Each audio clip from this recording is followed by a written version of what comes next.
about people, she is talking about ghosts hanging around what some say is a real-life haunted house in Metro Detroit. Haunted houses pop up all over the place this time of year.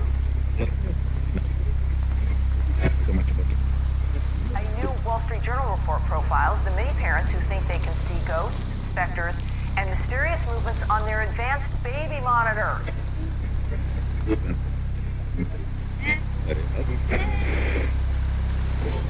I freaked out. I stopped what I was doing and I ran upstairs and I grabbed my daughter. Heather says this so-called ghost scratched her daughter Lily and attacked her too.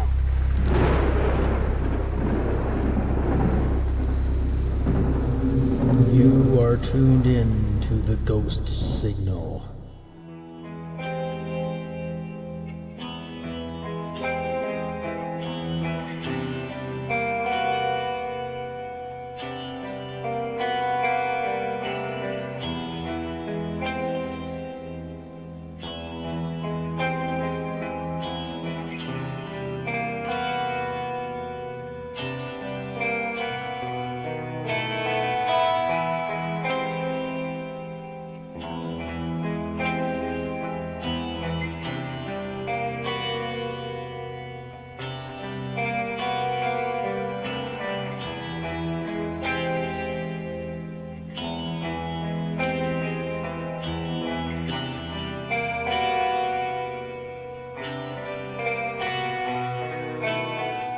Hello and good morning, afternoon, or evening, wherever you are across the 24 time zones, and welcome to the Ghost Signal. If this is your first time finding me, welcome aboard. If you are returning for more, welcome back. My name is Jeff, and I will be your control operator, the Sultan of Spooky, the footsteps you hear behind you when you're walking alone outside at night. This is episode 4, The Witch in the Woods, where we will examine witchcraft in colonial America and some of the tales that endure to this day, in a submitted story about something hiding in an attic bedroom. If you have a spooky story or creepy caper, or you have written a short story with a paranormal twist, visit theghostsignalpodcast.com and click the link to email me. The first 10 submittals I read on the show that also send a mailing address will get a 3x3 sticker with the Ghost Signal logo as a sign of my appreciation. And you can choose to remain anonymous if you wish. I would also like to inform you of the upcoming Patreon for the Ghost Signal. While details have yet to be finalized, there will be 2 tiers to start, a $1 per month and a $5 per month. There will be fun and unique benefits available, so choose the tier that's right for you. In colonial America, and even earlier, witches and witchcraft were very real. Not Wicked Witch of the West type witches or Sabrina the Teenage Witch either. The kind that sold their souls to the devil to live deliciously, and would bring ruin to all that crossed their paths. Prepare for dead air. Dead air.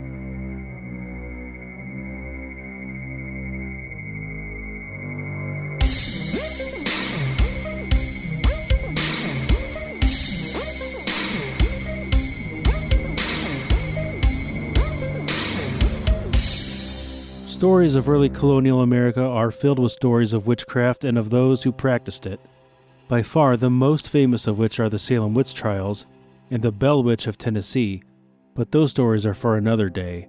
For now, we will be examining the lesser-known stories and how some of them have stayed with us for so long. Up first, Maryland's Moll Dyer, a lonely old woman from Leonardtown, Maryland, which sits just a short drive south from Washington, D.C. Mary, or Moll Dyer as she was known, was an Irish immigrant, uncommonly tall, and was rumored to be a shunned member of a wealthy family and forced to flee to the New World in 1677. She lived in an old shack on the outskirts of town, a town whose inhabitants described her as an ugly old hag, but one has to consider the source. She made her money primarily by trading furs with close-by Native American tribes, but also moonlighted as a herbalist and a healer on the side.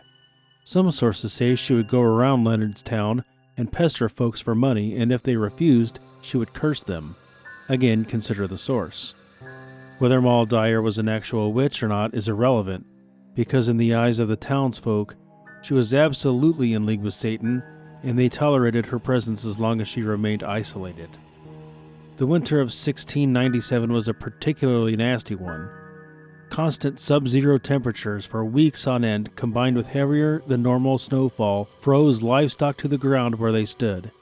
Disease began to take hold of the villagers as supplies were drained and famine set in.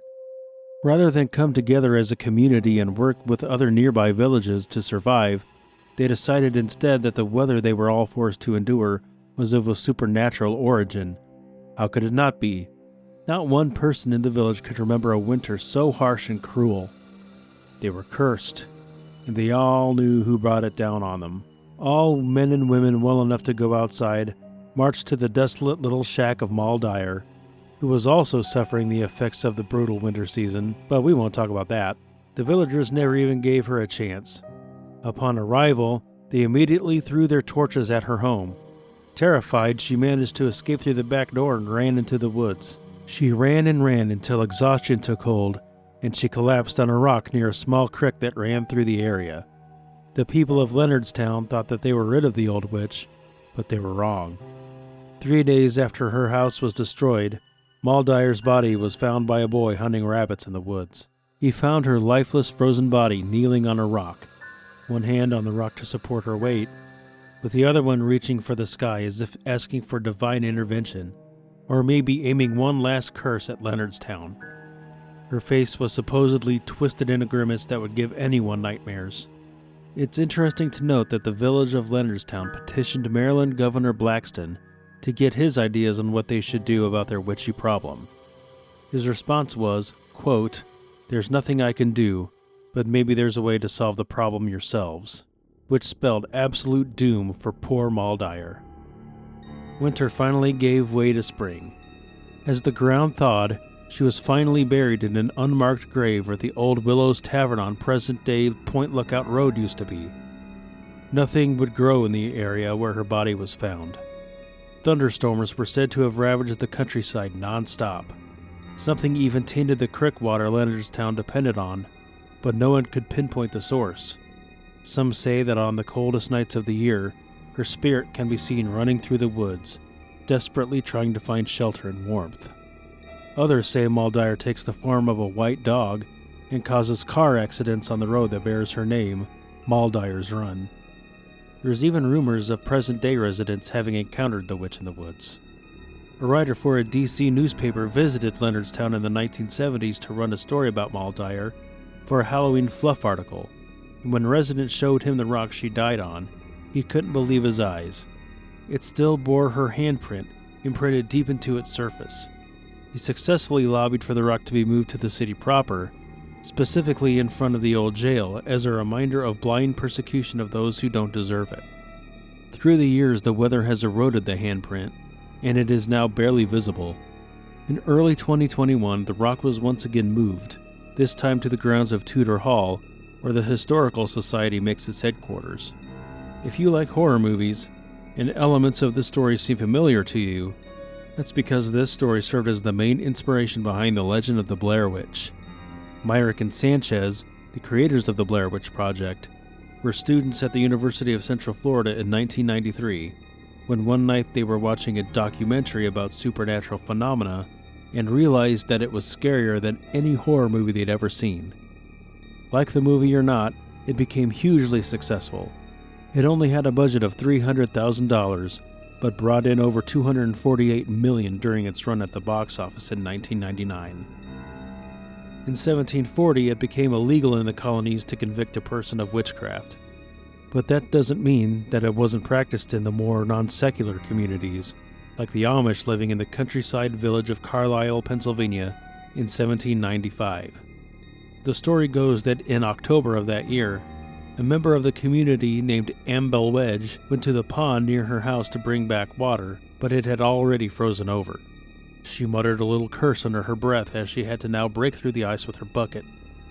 As she did, she lost her footing and fell onto the ice, and then through it. Miraculously, she managed to find a rock under the ice and break through the other side before she drowned. While she saved her own life that day, it would turn into a curse when a neighbor girl, Hope Prowse, told the Council of Elders that she saw Ambel utter a curse at the pond's edge when she saw it was frozen, fall through the ice, saw the hole she fell through immediately freeze right back up, and moments later the pond itself spit her out.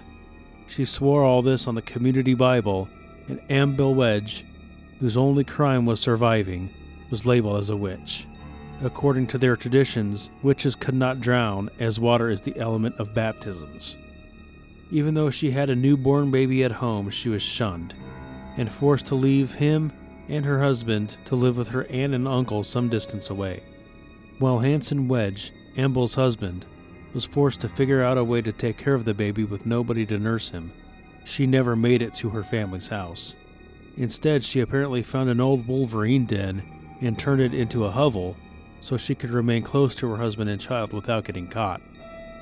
Various villagers would catch sight of her, stealing vegetables or eggs to survive. Every time it was reported, he would be fined 1/20th of his total crop, which was a pretty big deal back then. Before long, he didn't know if he had enough supplies to get through the winter.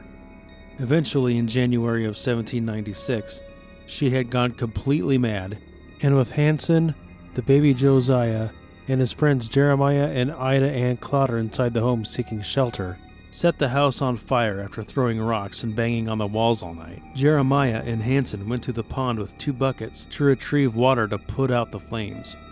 But the pond was of course frozen over, so Jeremiah went back to basically throw snowballs at the fire while Hanson broke through the ice. Once he did, and he was on his way back to help put out the fire, Ambil attacked him from behind a tree.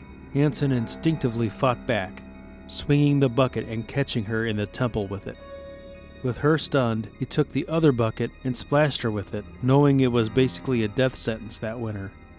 She ran off, and the men got the fire under control and put out. The rest of the village heard about what had happened and decided to hunt her down and let their hunting dogs have her for a snack. With the blood trail to follow, the hounds found her easily. She had lost her toes, fingers, ears, and nose to frostbite and was completely insane. The woman was transformed into an animal struggling to survive.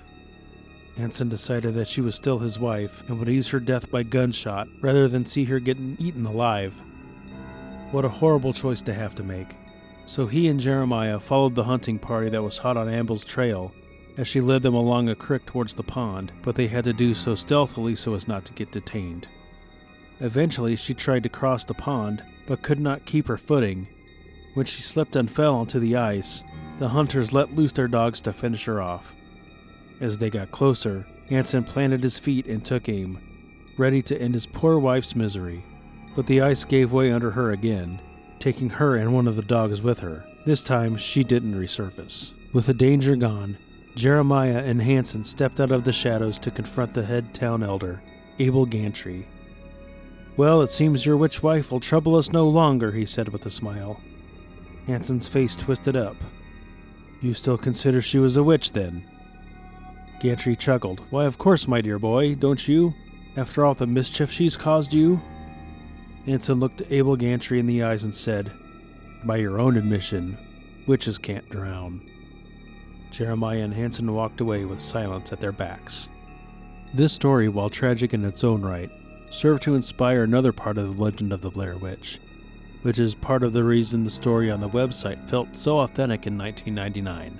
Throughout the region, New England had other ways of determining if someone was a witch that did not involve drownings, such as if they had 4 joints in their fingers instead of 3, or they can't step over a broom that's been placed in their path. If you suspect a visitor to your house might be a witch, put an open pair of scissors under their chair. If they can't stand up, your suspicions were justified. From pages 56 and 57 of the book Cross Your Fingers, Spit in Your Hat, if you would like to become a witch and your mother already is one, you will inherit her powers. But if she is not a witch, there are other ways. 3 methods are described below. However, each will only work if it is used in secret and at midnight in total darkness, and if you are sincere. Repeat the Lord's Prayer backward and shoot 7 silver bullets at the moon. These can be made by melting silver coins. Put one hand on the heel of your left foot and the other on top of your head and shout everything that you can think of that is awful and evil. Then swear that you will forever work on behalf of the devil. Say, "I give thee all between my hands." Obtain a totally black cat which has died of old age. Cut off its head with one clean blow of a sword, then place a pea seed in each of its eyes and bury the head where no one will find it. When the seeds produce peas, cook them and eat them. If everything goes as it should, the devil will contact you, and with his teeth he will make a mark, the devil's mark. But bear in mind that once you decide to join him, there is no turning back. To be sure that a witch does not harm you, draw a circle around yourself, or spit in your hat or your right shoe, or carry the right eye of a wolf in your right hand. To be sure that a witch does not enter your home, drive 3 nails into your front door so that they form a triangle. If none of this helps, and through bad luck you are bewitched, there are ways to break the spell. Here is one that has worked in many cases. Add 1 package of pins and 1 package of needles to a large pot of boiling water. Then wait patiently. The pins, the needles, and the boiling water will cause the witch such pain that eventually she will appear at your door and plead for mercy. But give her none until she removes the spell and promises never again to harm you. There are other stories scattered all across the world, from small towns to big cities, of witches causing all kinds of problems. Not the kind of witch that sells crystals and incense at the local mall. The kind that will cut off your cat's tail if you let Kitty out at night. If you, dear listener, have any stories involving urban legends about witches, please email them to me at theghostsignalpodcast@gmail.com to be included in a future episode. As I come across more witchy tales from the dark side of the internet, you can rest assured I will share them with you, dear listener. But now, the clock strikes midnight. It is time to clock in for the graveyard shift.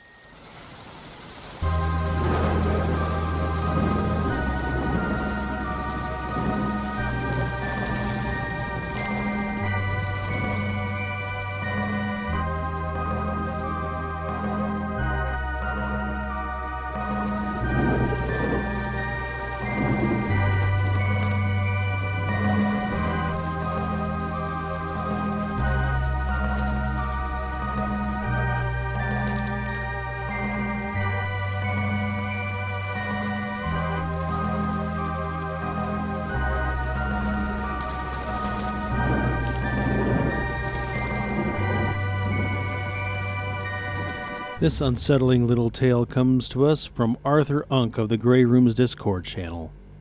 In it he writes, "Here is a true story that happened to me when I was about 6 years old. I loved visiting my grandmother's house on 14th Street. It was a second home for me and filled with good memories. The only exception was the upstairs attic that she turned into a bedroom. The room had one window that let in a decent amount of light during the day. During the summer, the room was always hot, sometimes unbearably so.